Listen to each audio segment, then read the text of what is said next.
Abre tu Biblia en Mateo capítulo 23. Estamos el día de hoy viendo todo el capítulo, a diferencia de las últimas semanas que hemos dividido un capítulo en dos partes. Este capítulo completo tiene una sola idea y es un momento en el que Jesús advierte, denuncia y lamenta. Esas son las tres partes de este capítulo. Un momento en el que Jesús advierte acerca de la hipocresía de los fariseos. Una segunda parte donde Jesús denuncia la hipocresía de los fariseos. Y una última parte donde vemos a Jesús lamentando por la ciudad de Jerusalén. Así es que vamos a leer la primera parte, que son 12 versículos. Después de leerlo vamos a orar. Y Dios tiene algo que hablarnos el día de hoy a cada uno de nosotros. Dice así en Mateo 23, versículo 1 al 12. Entonces habló Jesús a la gente y a sus discípulos diciendo: en la cátedra de Moisés se sientan los escribas y los fariseos. Así que todo lo que os digan que guardéis, guardadlo y hacedlo, mas no hagáis conforme a sus obras, porque dicen y no hacen. Porque atan cargas pesadas y difíciles de llevar y las ponen sobre los hombros de los hombres, pero ellos ni con un dedo quieren moverlas. Antes hacen todas sus obras para ser vistos por los hombres, pues ensanchan sus filacterias y extienden los flecos de sus mantos y aman los primeros asientos en las cenas y las primeras sillas en las sinagogas y las salutaciones en las plazas, y que los hombres los llamen rabí, rabí. Pero vosotros no queréis que os llamen rabí, porque uno es vuestro maestro, el Cristo, y todos vosotros sois hermanos. Y no llaméis Padre y no llaméis Padre vuestro a nadie en la tierra, porque uno es vuestro Padre, el que está en los cielos. Ni seáis llamados maestros, porque ni uno es vuestro maestro, el Cristo. El que es el mayor de vosotros sea vuestro siervo, porque el que se enaltece será humillado y el que se humilla será enaltecido. Vamos a orar.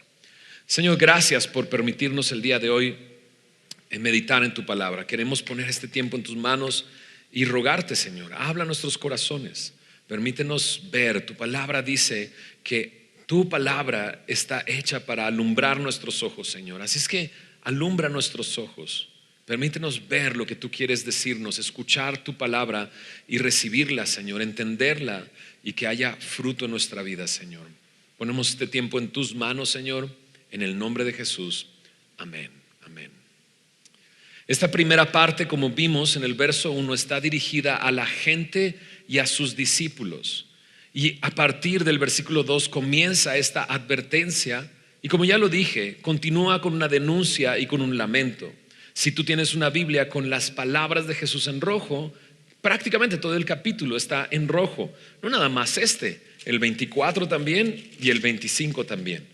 Próxima semana estaremos escuchando mucho hablar a Jesús, pero aquí pareciera que Jesús le pone punto final a la confrontación con los fariseos que comenzó ya un tiempo atrás.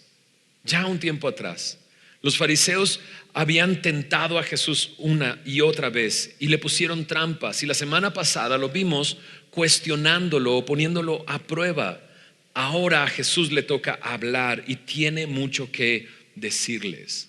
Pero aquí hay un ojo para nosotros, una advertencia para nosotros. Cuando hablamos de los fariseos, generalmente pensamos que es el otro, nunca nosotros. Difícilmente nosotros diríamos: soy un fariseo. Y veremos que en esta porción al fariseo se le relaciona con esta palabra, con ciego. Y a veces estamos cegados para ver exactamente lo que nosotros somos. Por eso yo creo que la palabra de Dios tiene el poder para discernir las intenciones y los motivos del corazón. Así lo dice en Hebreos capítulo 4, verso 12. Y es la palabra la que quiere desnudar nuestro corazón. Así es que consideremos esto, no para otros, ¿no? Va a hablar de fariseos, hubiera venido mi vecina, ¿no? Hubiera venido mi hermana, ¿no? No sé.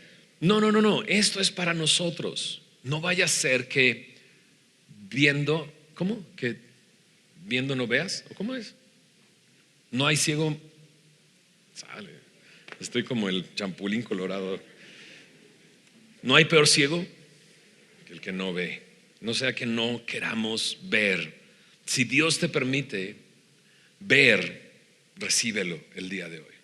Comencemos con la advertencia. En la primera parte, como dije, le habla a la gente y a sus discípulos y les advierte acerca de los fariseos. Pero no es que se juntó con ellos y habló con ellos eso, sino que los fariseos y escribas están ahí mismo, en ese mismo lugar. Porque del versículo 12, de estarle advirtiendo a la gente y a sus discípulos, pasa el versículo 13 a hablarles directamente a los fariseos y escribas. ¿Okay?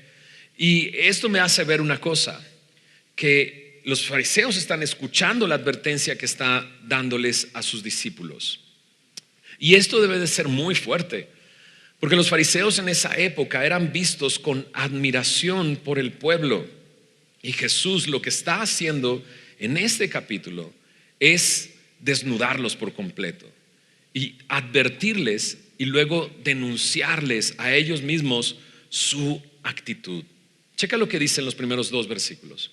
En la cátedra de Moisés se sientan los escribas y los fariseos, así que todo lo que os digan que guardéis, guardadlo y hacedlo.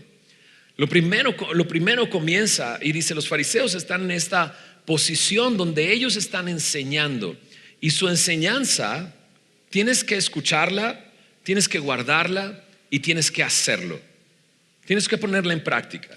Eso es lo que Jesús está diciendo. La palabra cátedra aquí es la palabra silla. Y es que en una sinagoga había solamente una silla, donde el que leía el pasaje después se sentaba y desde ahí enseñaba. ¿Qué hacía la gente que iba a escuchar el mensaje? Estaban de pie, ¿no? Entonces, próxima semana no va a haber sillas, solamente va a haber una silla aquí arriba. No, no es cierto. Pero eso es lo que significa que estaba en la cátedra de Moisés. Están enseñando al pueblo y su enseñanza no está mal. Jesús dice: escúchala, ¿no? Guárdala y hazlo. El problema es el carácter, no la enseñanza, porque dice así en el versículo 3 al final: mas no hagáis conforme a sus obras, porque dicen y no hacen. Creo que todos hemos escuchado esta frase: predicador, practica lo que predica. Si uno no practica lo que predica, dice Warren Grisby, predicar una cosa y practicar otra solo es hipocresía. Y este capítulo se centra en esto. Jesús va a llamar a los discípulos hipócritas. La palabra hipócrita suena muy fuerte en nuestro tiempo, pero lo que significa es una persona que está interpretando un papel que no es el suyo. Es como en el tiempo en el que los actores utilizaban una máscara para representar a una persona. La persona que usaba esa máscara era un hipócrita. Pero aquí se alcanza a ver el origen de esta hipocresía. Dicen, pero no hacen. Por eso Jesús les advierte: no hagas conforme a sus obras. Su enseñanza, escúchala, porque su enseñanza está bien, pero su carácter, porque la enseñanza en sí, la ley de Moisés, es lo que tienen que escuchar y es lo que tienen que hacer y lo que tienen que guardar. Pero no sigas su ejemplo, ¿no? ¿Qué es lo que hacen? ¿Cómo lo hacen? ¿Por qué dicen y no hacen? Pues una es esta, versículo 4: ponen cargas pesadas en otros. Lo leímos. Ellos no mueven con un solo dedo una carga, pero ellos ponen cargas pesadas, ¿no? Y dice ahí: difíciles de llevar sobre los hombros de los hombres. Son duros con los demás, pero suaves con ellos mismos. Son exigentes con los demás, pero nada exigentes con ellos mismos. Ahora, cuando leemos aquí, atan cargas pesadas y difíciles de llevar, sin duda nos acordamos de cómo Jesús dice en Mateo 11:30, después de hablar del descanso que Él quiere darnos, dice: soy manso y humilde de corazón. Dice en el verso 30: porque mi yugo es fácil y ligera mi carga. Jesús dice eso: mi yugo es fácil y ligera mi carga. Cuando ves este versículo te das cuenta que ellos están haciendo lo contrario. Jesús pedía a sus discípulos que hicieran algo que él hacía. Él sí decía y hacía, pero los fariseos piden algo que ellos mismos no hacen. Jesús quita cargas, ellos ponen cargas. Pedro, en el inicio de la iglesia, en Hechos capítulo 15, les va a decir a aquellos que están en un concilio para definir, porque había personas que querían seguir con ese mismo espíritu fariseo, poniendo cargas. Dicen, ¿por qué quieren ponerles cargas que ni nuestros padres ni nosotros mismos pudimos llevar? Hechos 15, versículo 10. Al inicio de la iglesia se enseña esto: quitar cargas, no poner cargas. La hipocresía se genera cuando decimos y no hacemos, y somos exigentes con los demás y no exigentes con nosotros mismos. Somos duros con los demás, pero somos suaves con nosotros. Es algo que debo de considerar hoy en mi vida. Lo dijimos, no pensemos esto es para ellos, sino pensemos, a lo mejor como padres les exigimos a nuestros hijos cosas que ni siquiera nosotros hacemos. Y somos muy duros con ellos, pero muy laxos con nosotros mismos. O a lo mejor con nuestros hermanos, o con nuestros padres, o con aquellos que están a mi alrededor. Les exijo mucho, pero no me exijo a mí mismo. Mira la segunda parte de esta porción. Dice ahí en el versículo 5: antes hacen todas sus obras para ser vistos de los hombres. Entonces, dicen pero no hacen. Y si hacen, lo hacen para ser vistos de los demás. Lo único que quieren es que los vean los demás. ¿Y qué suceda? Bueno, que vean qué tan espirituales son. Me habla ahí de filacterias y me habla de ahí de flecos en sus mantos. Y ambas cosas aparecen en Deuteronomio. En Deuteronomio capítulo 6, de donde, Jesús citó esa porción la semana pasada cuando le preguntaron cuál es el primer y gran mandamiento. Él dijo: amarás a Dios con todo tu corazón, con toda tu alma, con todas tus fuerzas, ¿no? Y ahí mismo en Deuteronomio 6 dice: y estas palabras que yo te mando estarán en tu corazón y las repetirás a tus hijos, andando por el camino y estando en tu casa, al despertarte, al irte a acostar.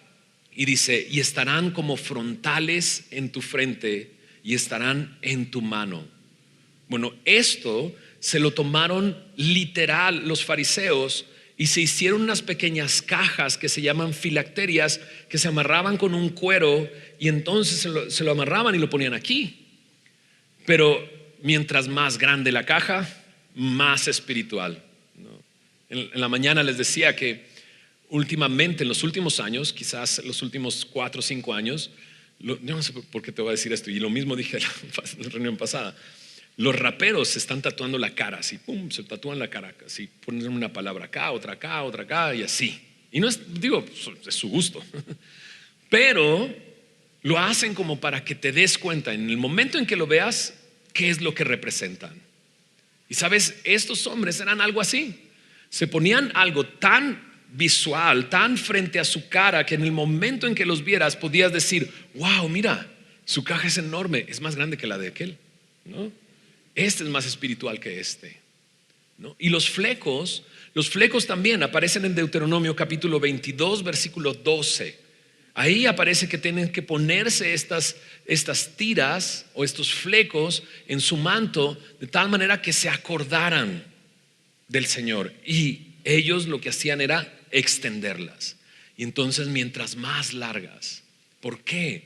Porque estos hombres dicen pero no hacen, pero cuando hacen quieren que los vean, ¿no? Y me llama la atención que dice: ellos aman los primeros lugares en la mesa, ellos aman que los saluden en las plazas, ellos aman que les digan rabí, rabí, ¿no? Y esto contrasta demasiado con la pregunta que le hizo el fariseo la semana pasada. ¿Recuerdas? ¿Cuál es el primer mandamiento? Amar ¿a quién? A Dios. Y el segundo es semejante: amar a los demás. Ellos necesitaban amar a Dios y amar a los demás, pero ellos están amando la atención de los demás, porque se trata en el primer lugar buscar la salutación de las plazas, buscar que te digan rabí, rabí. Ellos piensan que estos títulos de honor les dan una posición superior a todos los demás. Por eso Jesús dice: entre ustedes no se digan rabí, porque hay un maestro y ese es Cristo. Y entre ustedes no se digan padre, padre espiritual, porque hay un padre y está en los cielos. Y más adelante dice: y no se digan maestro. Esta palabra maestro en la tercera ocasión que aparece significa guía. No se digan guías, líder, ¿no? ¿Por qué? Porque hay uno y ese es Cristo. Todos ustedes, dice, son hermanos. Ahora, eso no quiere decir que a tu papá le digas papá, porque tu papá es tu papá. ¿Estás de acuerdo? No vas a decir a tu papá: ya no puedo decirte papá. Es tu papá porque es tu papá, ¿no? Y no está hablando de eso, ¿no? Incluso Pablo dice que en la iglesia hay pastores y maestros, ¿no? ¿Qué es lo que está diciendo Jesús? Sino que este deseo de que les digan de esta manera los llena de orgullo y los llena de soberbia y los hace sentirse superiores. Y ese es el punto, porque al final Jesús dice claramente: el que es el mayor de vosotros sea vuestro servidor, porque aquel que se enaltece será humillado y el que se humilla será enaltecido, ¿no? Entonces, el día de ayer estuve en Torreón platicando, y estuve en una iglesia, y el pastor platicando en una comida me platica una anécdota que le pasó y me llamó mucho la atención, porque dice que estando en Torreón de repente le llamaron un domingo por la tarde y le dijeron: hay una profeta que viene de Miami para verte a ti, ¿no? Y él así de ¿por qué yo? Dice que tiene un mensaje de parte de Dios y quiere hablar contigo. Y bueno, al final él cedió y fue a este restaurante donde estaba esta señora, ¿no? Era una profeta, ¿no? Entonces cuando llega, había un pastor junto con la profeta. El pastor se va, él se queda con ella y le dice así: Dios me dijo, ¿no?, que yo soy tu madre espiritual. Órale, ¿no? Yo soy tu madre espiritual. Y él se quedó así de ¿qué? Sí, tuve una revelación de Dios y Dios me dijo que yo soy tu madre espiritual. Y él dice: me contó que había tomado malas decisiones antes y que ahora no quería tomar malas decisiones. Y solamente le dijo: pues déjeme orar, a ver si Dios me dice a mí lo mismo, ¿no? Y que ella le dijo: no escuchaste, Dios dice que yo soy tu madre espiritual. Y él se quedó así de: no, señora, discúlpeme, pero yo tengo que orar, no la conozco, no sé quién es usted. Y se enojó la señora y se levantó y se fue del restaurante, ¿no? Y le dejó la cuenta. Literal, lo que se estuvieron comiendo pastores que recorrieron ese restaurante por la tarde, él lo tuvo que pagar al final. De eso está hablando, de personas que quieren enseñorearse de otros, ¿okay? Pero también, una vez más, no son nada más esa madre espiritual de Miami. Apreciamos, nos llena de orgullo cuando nos dicen cierto título o ciertas palabras o un título de honor. Debemos de tener cuidado. El que quiera ser el mayor tiene que ser el siervo de todos. Jesús les había dicho esto a sus discípulos. Cuando vio que Juan y Jacobo estaban discutiendo quién es el mayor entre ellos, los discípulos están enojados porque están hablando esto, y Jesús les dice eso. ¿Sabes? El que quiera ser mayor tiene que servir a todos. ¿Por qué? Porque el Hijo del Hombre no vino para ser servido, sino para servir y dar su vida en rescate por muchos. Así es que Jesús está haciendo una advertencia. Resumiéndolo otra vez, les dice: lo que enseñan, eso escúchalo, guárdalo y hazlo, pero no sigas su ejemplo, porque dicen y no hacen, y cuando hacen, lo hacen para ser vistos por los demás. Lo hacen para llenarse de orgullo. Cuidado. Pareciera que a los discípulos les cuesta trabajo ver esto mismo. O sea, los fariseos están ciegos, y lo vamos a ver en unos momentos, pero a los discípulos también les cuesta trabajo. Tiempo atrás, cuando Jesús multiplicó los panes y los peces, ¿recuerdas? Después de hacerlo, Jesús sube a la barca con sus discípulos y les dice, les advierte: guardaos de la levadura de los fariseos. ¿Te acuerdas de ese momento? Los discípulos dijeron: no trajimos pan. Está diciendo que si trajimos pan, no trajimos pan, ¿qué hacemos? Ellos no entendían tampoco, porque también no veían esto, que Jesús sí está viendo el carácter de estos hombres. Entonces Jesús les tiene que decir: no, cuídense de la levadura de los fariseos, que es la hipocresía. Y Jesús está dispuesto a decírselo a los escribas y fariseos en su cara. Mira lo que dice a partir del verso 13. Voy a leer desde el versículo 13 hasta el versículo 36. Son bastantes versículos, pero creo que al leerlo completo podemos sentir la intensidad del momento, el calor de la conversación, lo que está sucediendo en ese momento. Mira cómo Jesús pasa de advertirle a la gente y a sus discípulos ahora a hablarles directamente a ellos. Dice así en el verso 13: mas ay de vosotros, escribas y fariseos hipócritas, porque cerráis el reino de los cielos delante de los hombres, pues ni entráis vosotros ni dejáis entrar a los que están entrando. Ay de vosotros, escribas y fariseos hipócritas, porque devoráis las casas de las viudas y como pretexto hacéis largas oraciones, por esto recibiréis mayor condenación. Ay de vosotros, escribas y fariseos hipócritas, porque recorréis mar y tierra para hacer un prosélito, y una vez hecho, le hacéis 2 veces más hijo del infierno que vosotros.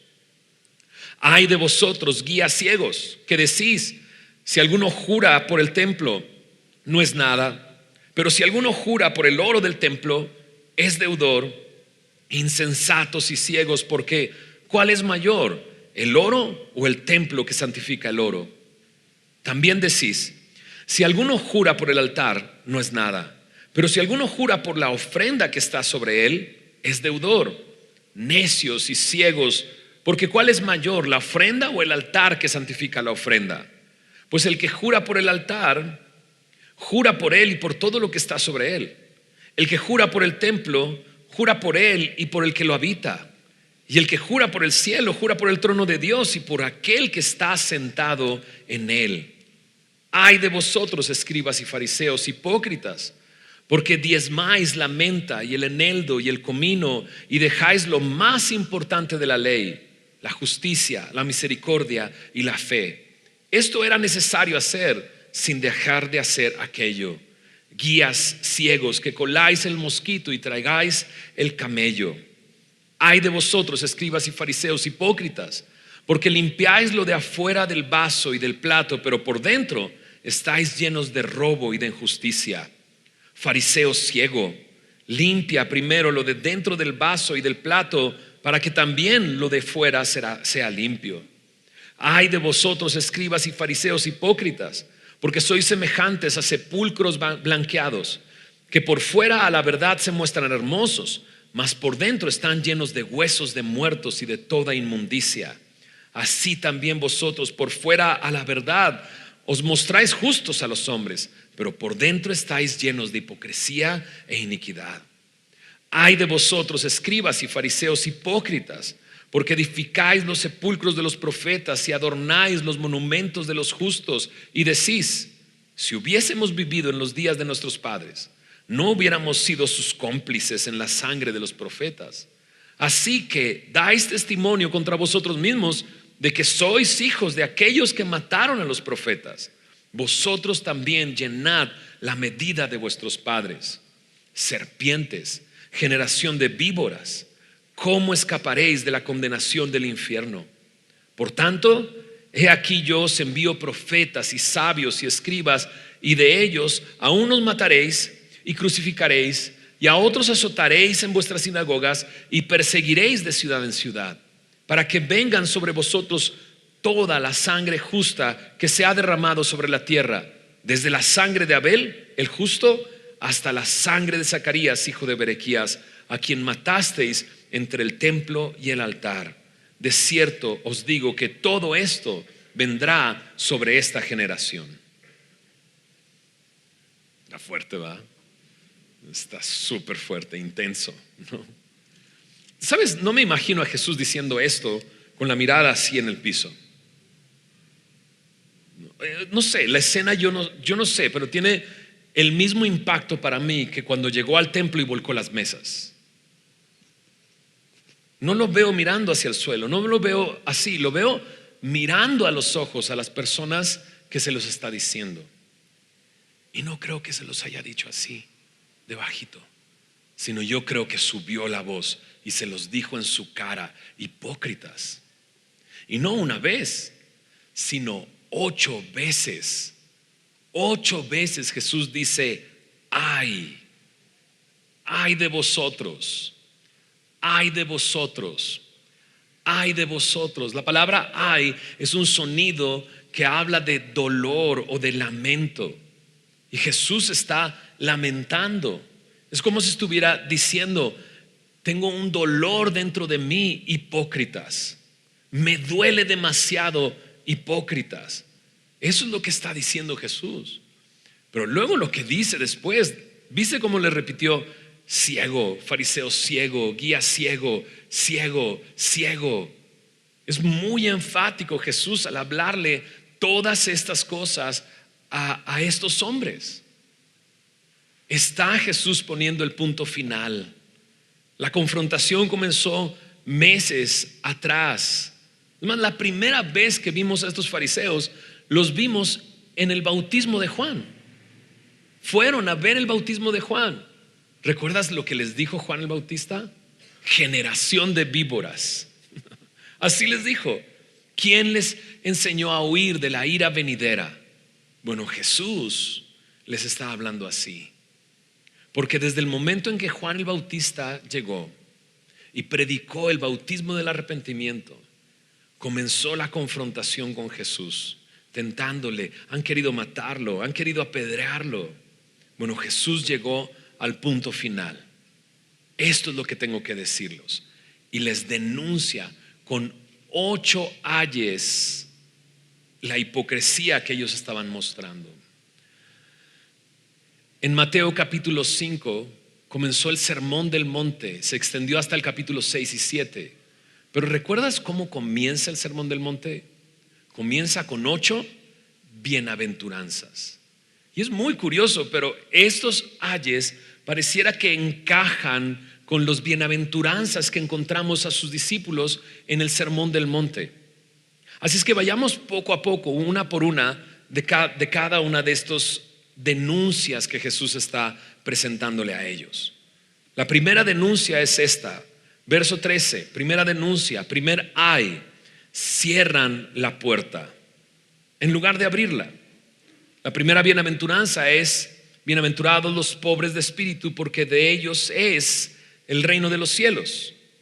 La pobreza espiritual, la humillación delante de Dios te permite entrar al reino de los cielos. Pero ellos cierran la puerta.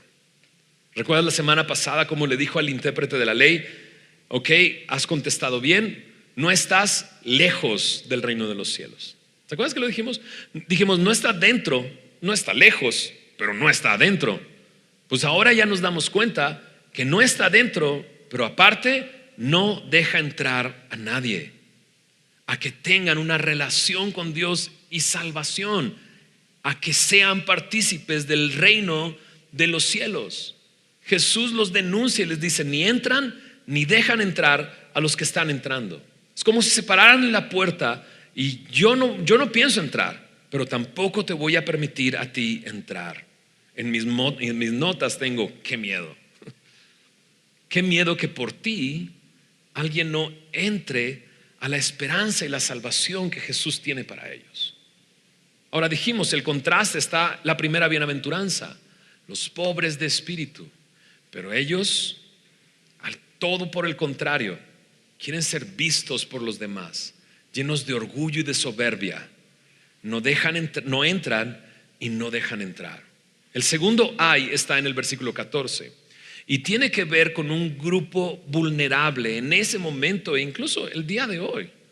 ¿Por qué devoráis las casas de las viudas y como pretexto haces largas oraciones? Recibirás mayor condenación. La segunda bienaventuranza es: bienaventurados los que lloran, porque ellos recibirán consolación. Si una viuda necesita algo, es consuelo. Pero estos hombres, en vez de traer consuelo, en vez de ser ayuda, en vez de bendecir, lo que hacen es quitar. En vez de dar, quitan y se aprovechan de la vulnerabilidad de las viudas para devorar, dice, sus casas. No dejo de pensar que dice: devoráis las casas de las viudas y como pretexto haces largas oraciones. No sé, la verdad, solo es mi imaginación. A lo mejor no dice eso el texto, pero me lo imagino ahí en esa casa y haciendo una oración, y larga y larga y larga la oración, y la viuda cerrando los ojos orando, y él así viendo a ver qué va a sacar, ¿no? Viendo la casa así de: oiga, ¿sabe qué? Si tengo necesidad de no sé qué. Y la viuda toda vulnerable dice: pues lléveselo.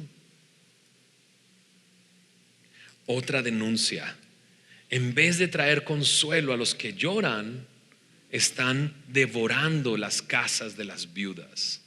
No solo eso, tercera denuncia está en el versículo 15, y lo que hacen es condenar a los prosélitos. No, estos le chambean, mar y tierra van, recorren para encontrar un prosélito más y unirlos a su secta, a su sistema legalista.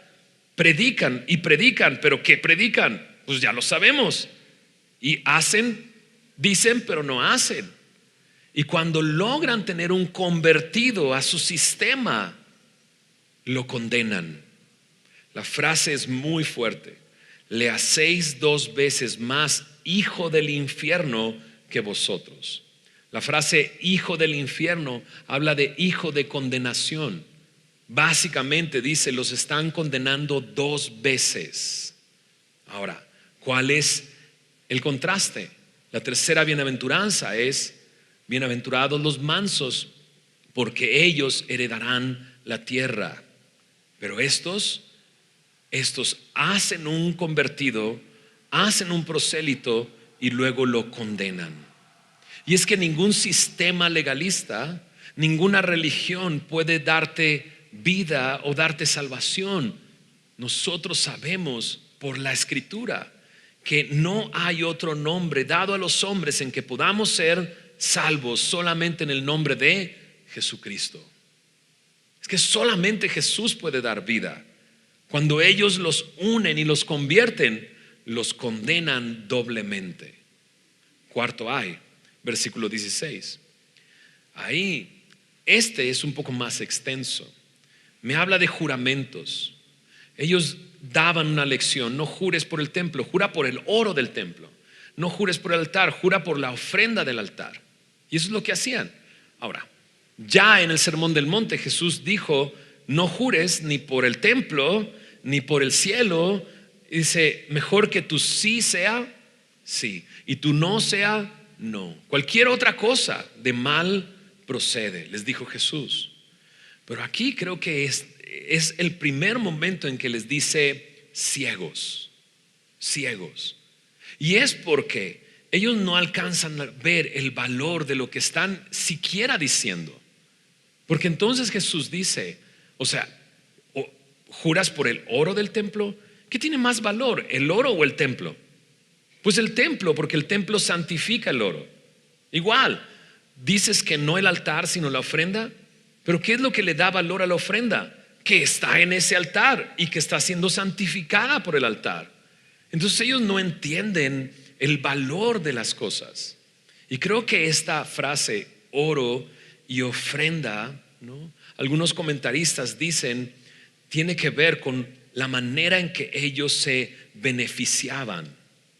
¿Sabes? Olvidan que lo importante es el templo que santifica el oro, el altar que santifica la ofrenda, el cielo donde está sentado en el trono Dios. Y lo olvidan. ¿De qué tienen hambre? El contraste es la cuarta bienaventuranza. Bienaventurados los que tienen hambre y sed de justicia, ellos serán saciados, pero estos hombres no se sacian con nada, ¿no? Quinto hay, versículo 23. Ahí leímos y me habla de el diezmo. Y diezman, dice, cosas muy pequeñas, como la menta, el eneldo y el comino.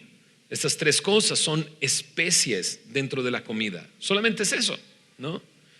Pero por hacerlo, dice Jesús, ustedes han dejado lo más importante, que son la justicia, la misericordia y la fe.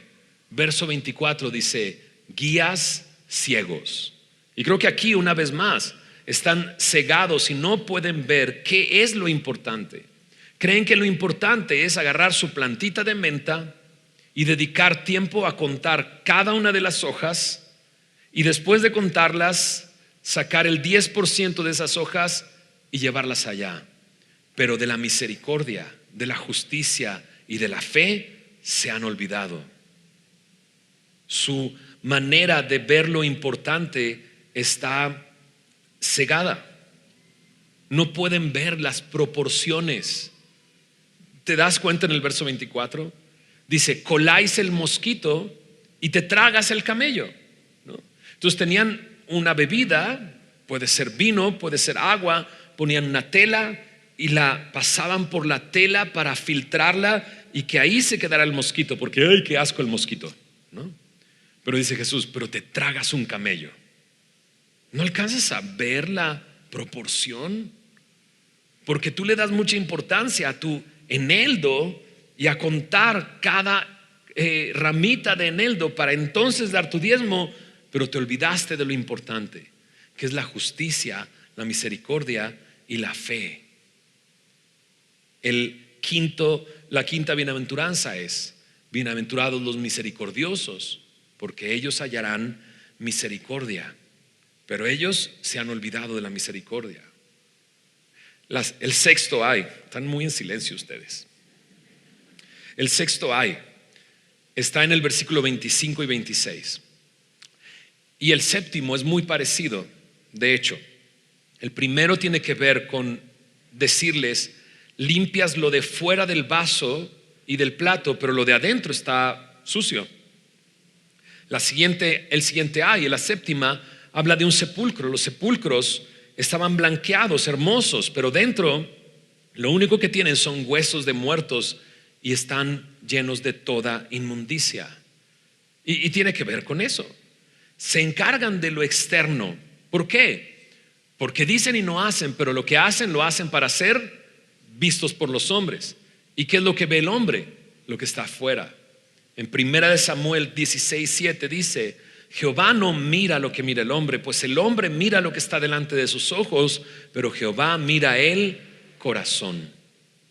Y Jesús puede decir lo que hay dentro de ese vaso, ese plato, de ese sepulcro blanqueado. Dice: te presentas delante de los hombres como hermoso, como justos, pero en realidad por dentro estás lleno, dice ahí, de avaricia, de robo, de injusticia, de huesos de muertos, de inmundicia, de iniquidad, de hipocresía. La siguiente bienaventuranza, la sexta bienaventuranza, es: bienaventurados los de limpio corazón, porque ellos verán a Dios. Pero los corazones de estos hombres están sucios, están podridos. Lo único que les importa es lo que se ve por fuera, porque eso es lo único que los hombres ven. Así es que no les interesa lo que ve Dios, porque ellos saben. El versículo que leí acerca de cómo Dios ve el corazón estaba en sus escritos, pero ellos no lo toman en cuenta. Jesús un día los confrontó, les dijo: ustedes de labios me honran, pero su corazón está lejos de mí. Solamente por lo externo, pero por dentro te has desviado, te has descarriado, estás perdido. Lo que a ellos les importa es su reputación. Les importa más su reputación que el carácter o que su relación con Dios. D.L. Moody dijo: si cuido mi carácter, mi reputación se cuida sola.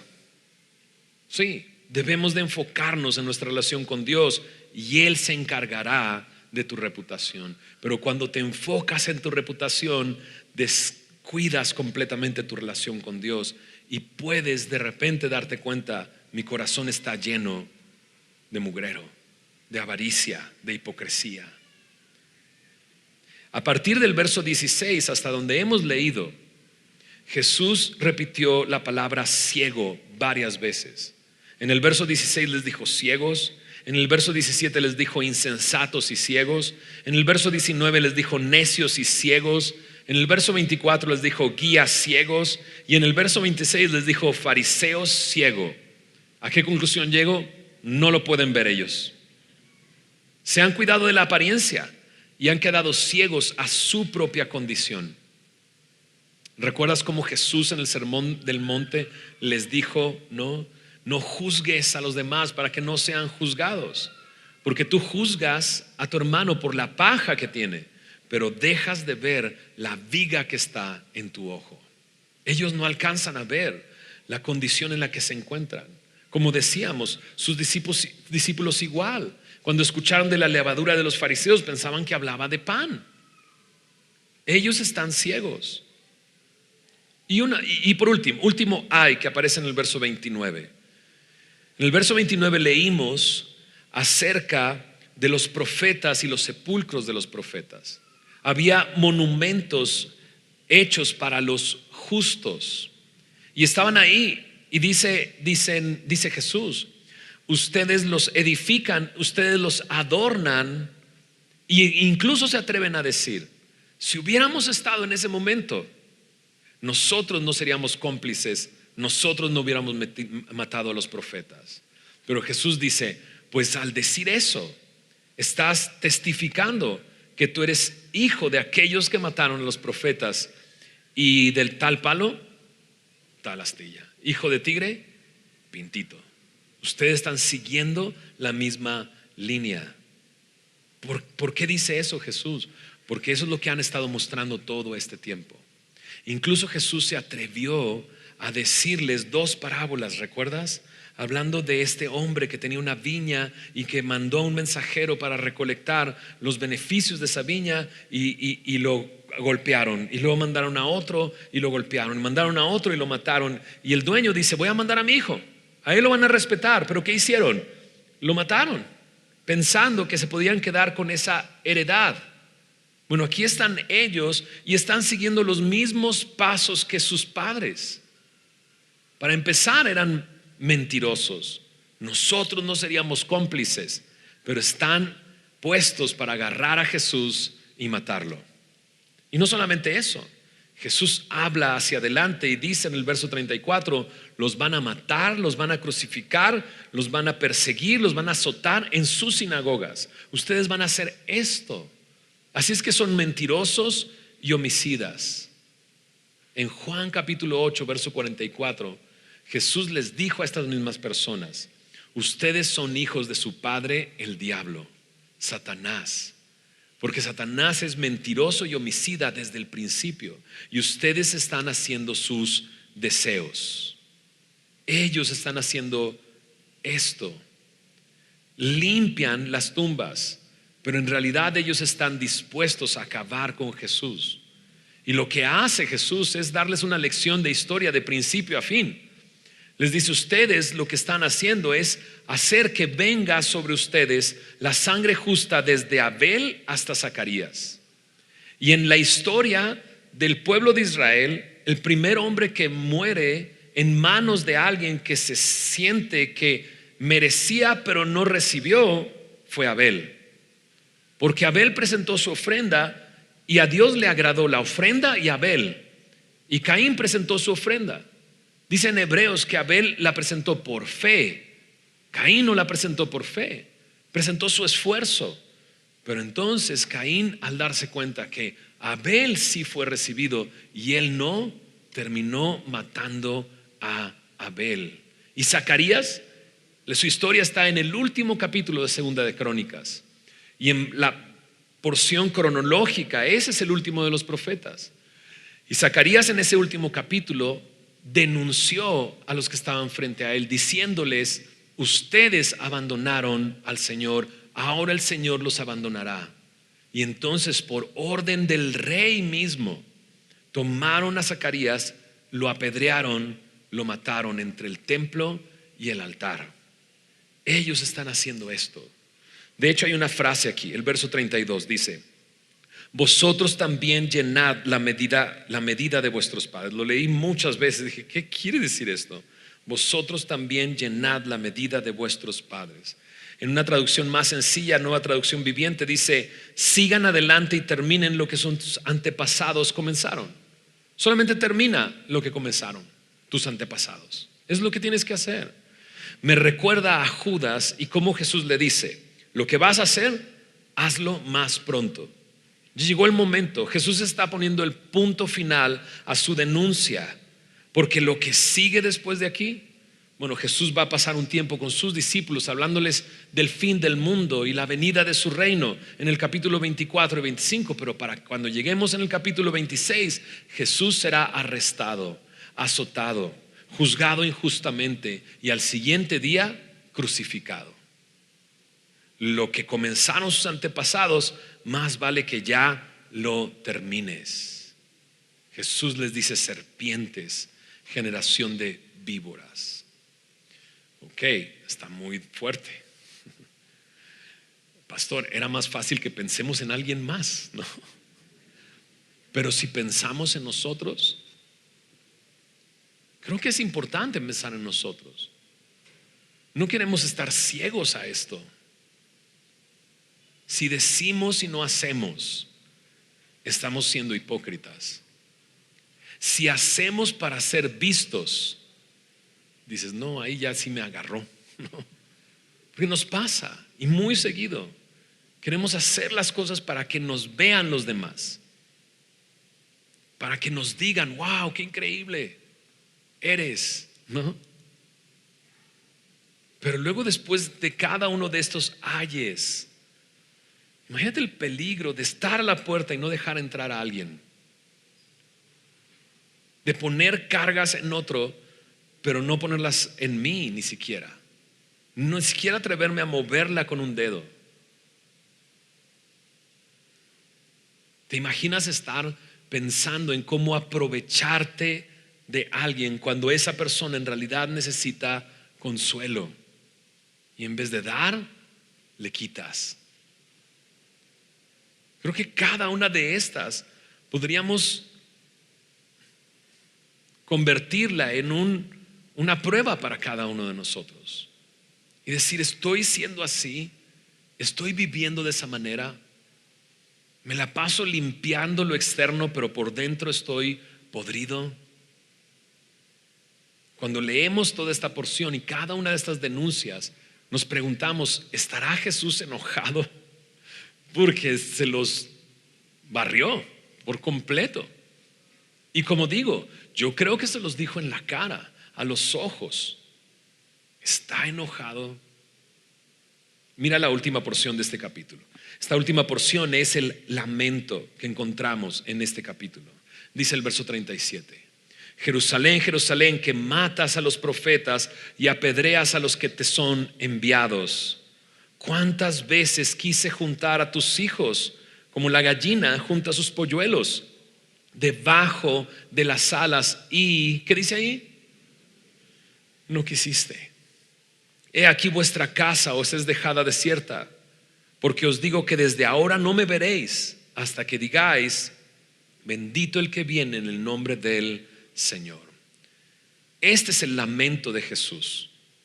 Y encontramos en este lamento que pasa de una denuncia a un llanto. De hecho, en Lucas 19:41, cuando habla de este momento, dice que Jesús, al ver la ciudad, lloró sobre ella. Está llorando sobre ella, está lamentándose. Cada ay era una denuncia, pero al mismo tiempo era Jesús diciendo: me duele lo que está sucediendo. Y entonces lo que Jesús está diciendo es: ¿cuántas veces quise protegerlos? ¿Cuántas veces quise nutrirlos? ¿Cuántas veces quise que crecieran? ¿Cuántas veces quise cobijarlos como una ave cuida a sus polluelos, como una gallina cuida a sus polluelos? ¿cuántas veces quise hacer esto? Pero tú, dice ahí, no quisiste. ¿Cómo podía Jesús protegerlos y guardarlos si no es recibiendo el castigo que ellos merecían?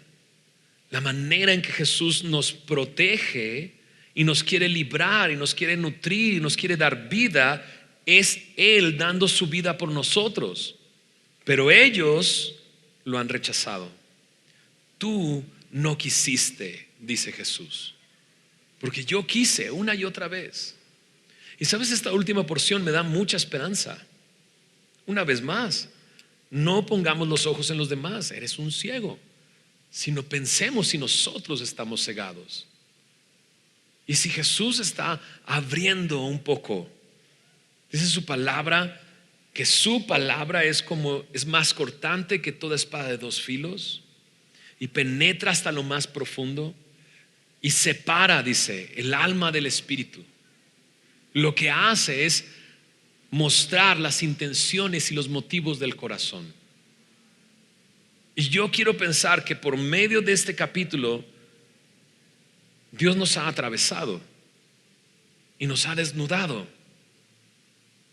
y nos hace ver lo que realmente somos. Si solamente estamos por la apariencia, si decimos pero no hacemos, si hacemos para ser vistos, si somos este tipo de personas que le ha añadido cosas para que nuestros hijos según pues puedan más o menos caminar, pero en realidad le estoy estorbando. Si estoy quedándome en la puerta y no estoy dejando entrar a alguien. Dios quiere que lo veamos. Pero este final me da mucha esperanza. Porque si es así, date cuenta cuántas veces quise. Quizás esta no sea la primera vez, sino ya varias veces Dios te ha dicho con respecto a esto. Y Él está diciendo, hey, yo he querido ponerte debajo de mis alas. Yo he querido librarte. Yo he querido darte libertad. Yo he querido darte vida.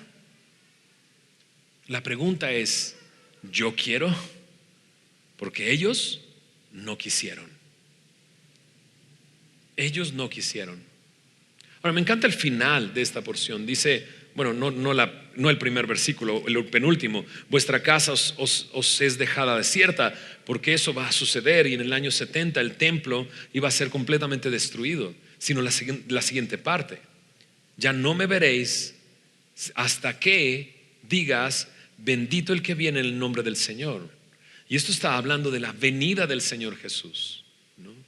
Y aquellos que le rechazaron, a lo suyo vino y los suyos no le recibieron. Aquellos que no le recibieron le verán y se darán cuenta, siempre ha sido Jesús. Y dice Pablo, e Israel será salvo. Y eso me resulta muy interesante, porque entonces Jesús les ha denunciado de esta manera, pero no ha terminado con ellos. Así es que quizás el día de hoy te está denunciando, pero no ha acabado contigo, porque Él quiere. La pregunta es, ¿yo quiero? Porque cuántas veces quise yo, pero tú no quisiste. ¿Oramos? Señor, gracias por tu palabra. Gracias por permitirnos meditar en este pasaje, Señor. Y toda la Escritura es inspirada por ti y útil para enseñarnos, redarguirnos, corregirnos e instruirnos. Incluso esta porción donde tú la diriges claramente hacia los escribas y fariseos que estaban llenos de hipocresía, que su corazón estaba lejos de ti. Señor, aún esta porción tú quieres usarla en nuestras vidas. Señor, y yo te ruego, Señor, que tú hagas la obra en cada uno de nosotros, porque nos damos cuenta que tú quieres hacer nuevas todas las cosas en nuestra vida. Tú quieres hacer nuevas las cosas. Tu palabra dice que si confesamos nuestros pecados, tú eres fiel y justo para perdonar nuestros pecados, limpiarnos de toda maldad. Señor, tú quieres limpiarnos. Tú quieres protegernos. Y Señor, y aún esta denuncia, viendo tu lamento al final, nos damos cuenta que tú amas a estos hombres y por eso les hablas de esa manera. Así tú, Señor, nos amas y por eso nos confrontas y nos muestras de qué estamos hechos. Señor, si nuestro corazón, nuestro interior está lleno de avaricia, de hipocresía, y nos hemos dedicado a limpiar lo externo, Señor, perdónanos y ayúdanos a ver. No queremos estar ciegos, queremos ver, que tú nos hagas ver, pero también queremos ver tu salvación, tu restauración en nuestras vidas. Señor, gracias por tu palabra, Señor. Gracias por la advertencia, pero también por la denuncia, y gracias porque podemos escuchar tu corazón y el amor que tú nos tienes. Te pido que tú toques nuestro corazón, Señor, que por medio de tu Espíritu nos convenzas de pecado, de juicio, de justicia, y nos guíes a toda verdad. Señor, inúndanos con tu amor, para que no salgamos corriendo, para que no salgamos diciendo no quiero, sino que tu amor nos inunde de tal manera que digamos quiero que me transformes. Ya no quiero vivir igual. Señor, gracias por tu palabra. Gracias, Señor.